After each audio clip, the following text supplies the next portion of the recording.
Hello friends, എല്ലാവർക്കും നമസ്കാരം. ഇന്നത്തെ റെസിപ്പി വെറൈറ്റി ആയിട്ടുള്ളൊരു കേക്കിൻ്റെ റെസിപ്പിയാണ് കേട്ടോ. ഇത് ചക്കക്കുരു കൊണ്ടാണ് നമ്മൾ തയ്യാറാക്കിയെടുക്കുന്നത്. ചക്കക്കുരു കൊണ്ട് ഉണ്ടാക്കുന്ന കുറച്ച് റെസിപ്പികൾ നമ്മൾ മുമ്പ് അപ്ലോഡ് ചെയ്തിട്ടുണ്ടായിരുന്നു.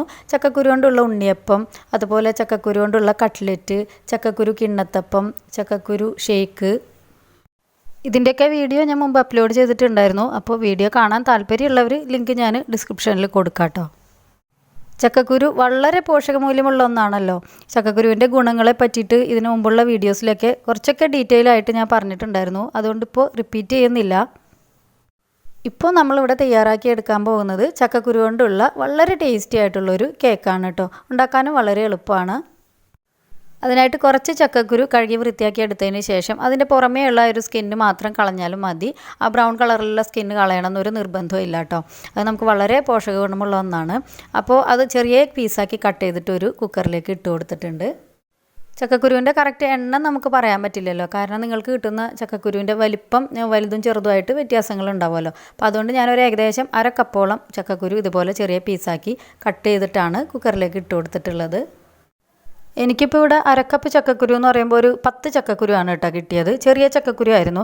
നിങ്ങൾ എണ്ണം കണക്കാക്കണ്ട.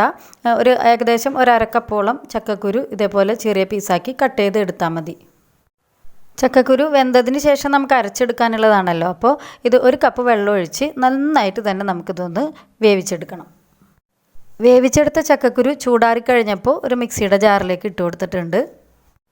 ചക്കക്കുരു വേവിക്കാൻ വെച്ച വെള്ളം കുറച്ച് കുക്കറിൽ ബാക്കി ഉണ്ടായിരുന്നു. അതും കൂടി ഇതിലേക്ക് ഒഴിച്ചു കൊടുത്തിട്ടുണ്ട്. നമുക്ക് അരച്ചെടുക്കണമല്ലോ. പക്ഷേ അത് മാത്രം ഒഴിച്ചിട്ട് ഇത് നമുക്ക് നന്നായിട്ട് അരഞ്ഞ് കിട്ടില്ല. അപ്പോൾ അതുകൊണ്ട് 1/2 കപ്പ് പാലും കൂടി ചേർത്ത് കൊടുത്തിട്ട് നല്ല പേസ്റ്റ് രൂപത്തിൽ ഇതൊന്ന് അരച്ചെടുക്കുന്നുണ്ട്. ഇനി ഒരു ബൗളിലേക്ക് 1/4 കപ്പ് മൈദപ്പൊടി ഇട്ട് കൊടുത്തിട്ടുണ്ട്. അതിലേക്ക് 1 teaspoon baking powder, 1/4 teaspoon baking soda, ഒരു പിഞ്ച് ഉപ്പും കൂടി ചേർത്ത് കൊടുത്തിട്ട് നന്നായി തന്നെ ഒന്ന് മിക്സ് ചെയ്ത് കൊടുക്കുക.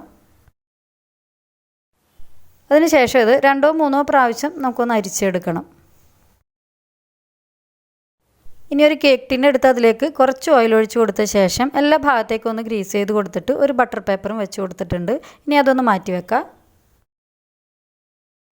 ഒരു മിക്സിയുടെ ജാറിലേക്ക് 3 മുട്ട പൊട്ടിച്ചൊഴിച്ച് കൊടുത്തിട്ടുണ്ട്. അതിലേക്ക് 1 ടീസ്പൂൺ വാനില എസൻസും കൂടി ചേർത്ത് കൊടുത്തിട്ടുണ്ട്.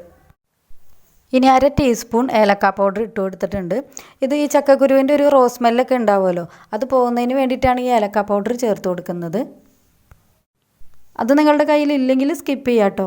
അത് സ്കിപ്പ് ചെയ്യുകയാണെന്നുണ്ടെങ്കിൽ ഒരു 1/2 ടീസ്പൂൺ കൂടി വാനില എസൻസ് ചേർത്ത് കൊടുക്കണം. അപ്പോൾ ഏലക്ക പൗഡർ നിങ്ങൾ ചേർത്ത് കൊടുക്കുന്നില്ലെങ്കിൽ 1/2 ടീസ്പൂൺ വാനില എസൻസ് ഇതിലേക്ക് ചേർത്ത് കൊടുക്കണം. ഇത് നല്ലോണം തന്നെ ഒന്ന് അടിച്ചെടുത്ത ശേഷം 1 കപ്പ് പഞ്ചസാര കൂടി ചേർത്ത് കൊടുക്കുക. എന്നിട്ട് നന്നായിട്ടൊന്ന് അടിച്ചെടുത്ത ശേഷം 2 ടേബിൾ സ്പൂൺ ബട്ടറും കൂടി ഇതിലേക്ക് ചേർത്ത് കൊടുക്കണം. റൂം ടെമ്പറേച്ചറിലുള്ള ബട്ടർ എടുക്കാൻ ശ്രദ്ധിക്കണം കേട്ടോ. ബട്ടർ കയ്യിലില്ലെങ്കിൽ 1/4 കപ്പ് ഓയിൽ ചേർത്ത് കൊടുത്താലും മതി കേട്ടോ. അതിനുശേഷം നമ്മൾ നേരത്തെ അരച്ച് വെച്ചിട്ടുള്ള ചക്കക്കുരു ഇതിലേക്ക് ചേർത്ത് കൊടുക്കുക. എന്നിട്ട് നന്നായി തന്നെ ഒന്ന് അടിച്ചെടുത്ത് കൊണ്ടുവരാം. വേവിച്ച ചക്കക്കുരും കൂടി ചേർത്ത് അടിച്ച് കഴിഞ്ഞപ്പോൾ ഇത് നല്ല തിക്കായിട്ടാണ് കേട്ടോ ഇരിക്കുന്നത്. അതുകൊണ്ട് ഒരു 1/4 കപ്പ് പാലും കൂടി ചേർത്ത് ഒന്നുകൂടി ഒന്ന് അടിച്ചു കൊടുത്തതിന് ശേഷം നമുക്കൊരു ബൗളിലേക്ക് ഒഴിച്ചു കൊടുക്കാം. ഇനി നമ്മൾ നേരത്തെ മിക്സ് ചെയ്ത് വെച്ചിട്ടുള്ള മൈദപ്പൊടി ഇതിലേക്ക് കുറേശ്ശെ ആയിട്ട് ചേർത്ത് കൊടുക്കുക. കുറച്ച് കേക്കിൻ്റെ വീഡിയോസൊക്കെ നമ്മൾ ഇതിനു മുമ്പ് ചെയ്തിട്ടുണ്ടായിരുന്നു. അതിൽ കേക്കിൻ്റെ മിക്സിങ്ങൊക്കെ ഡീറ്റെയിൽ ആയിട്ട് കാണിച്ചിട്ടുണ്ട്. അതേ രീതിയിൽ തന്നെ ഈ മൈദപ്പൊടി കുറേശ്ശെ ആയിട്ട് ചേർത്ത് കൊടുക്കുക. ഒരുമിച്ച് ചേർത്ത് കൊടുക്കരുത്. കുറേശ്ശെയായി ചേർത്ത് കൊടുത്ത് കട്ട് ആൻഡ് ഫോൾഡർ മെത്തേഡിൽ ഒട്ടും കട്ടയില്ലാതെ പതിയെ നമുക്ക് മിക്സാക്കി എടുക്കണം.